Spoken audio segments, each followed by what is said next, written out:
One love, one heart. Let's get together and feel alright.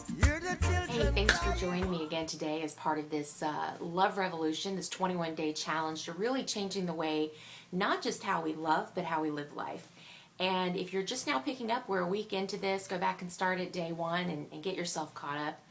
The Love Revolution is not necessarily about romantic love. It was inspired thinking about coming into Valentine's Day and how Valentine's Day really is just a day like any other. And every day that we live and breathe, we should be loving everybody around us, including ourselves.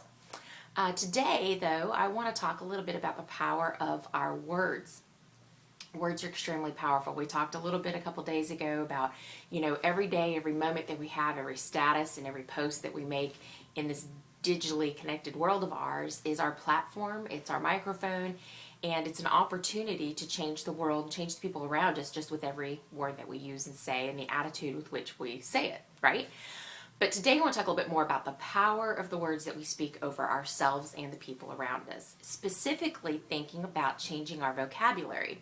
It's extremely important, I have found, when you start thinking about your mindset and your attitudes that you have and even the tone that you use and convey messages with comes down to our word choices.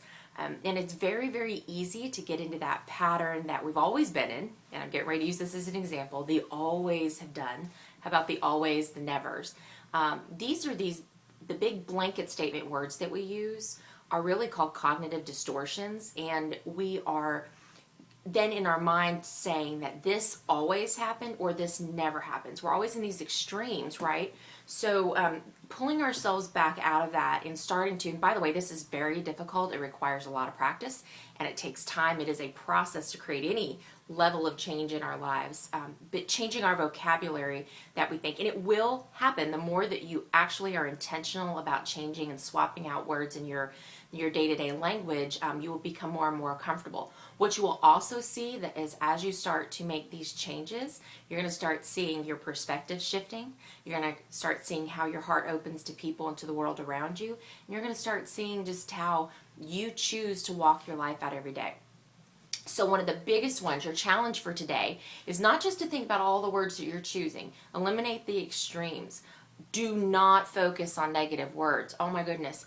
You guys do not realize how much that you do this until you're actually out of it and have broken this habit to see how much we speak negative things over ourselves and the people around us every day. In the extremes, but also in choosing things that are limiting to who we really are. Simple words that we can choose or thought patterns become extremely negative, and we limit ourselves, in essence, telling ourselves we're never going to be any more than this because this is historically what we've shown ourselves in our life or what other people have taught us. But that's a deeper lesson and a lot longer. Your challenge for today is this. In the Love Revolution, I want you to start thinking about the word we versus the word I. And I know I'm very big on self-care. You have to start where you are in order to create change with others, which is true. But the perspective I want you to have at the moment is thinking about we. We are all on the same team. We all live on the same planet. We all take up the same space. We. And the more you use we in front of your sentences, the more that you'll see how connected you are to the other humans around you. It'll be less about what you don't have in common and more about what you do have in common. And realizing that we're all in this together. If I let you fail, I'm ultimately going to fail. If I let you fall, eventually I will fall because nobody will be there to support me when I need it. Think about us all being on the same team. We all exist on the exact same team, despite our political differences, despite our faith and religious views, despite just general beliefs, patterns, quirks, you name it. We are all on the same team, and we have more in common than we don't have in common. So our focus needs to shift to the we and away from the I in our vocabulary. That's our challenge. Don't forget, last week your original challenge was to take your one thing about yourself that you like. I wanted you to shoot for 3, but if you had one, that's okay. And keep affirming that of yourself. Go into the second week still affirming that, but start adding to it. You should be at a place where you're starting to see a few of your perspective shifts. So go ahead and pick up on those new ones and start applying them.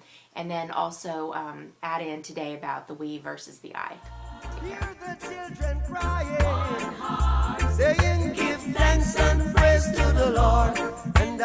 feel alright. Saying,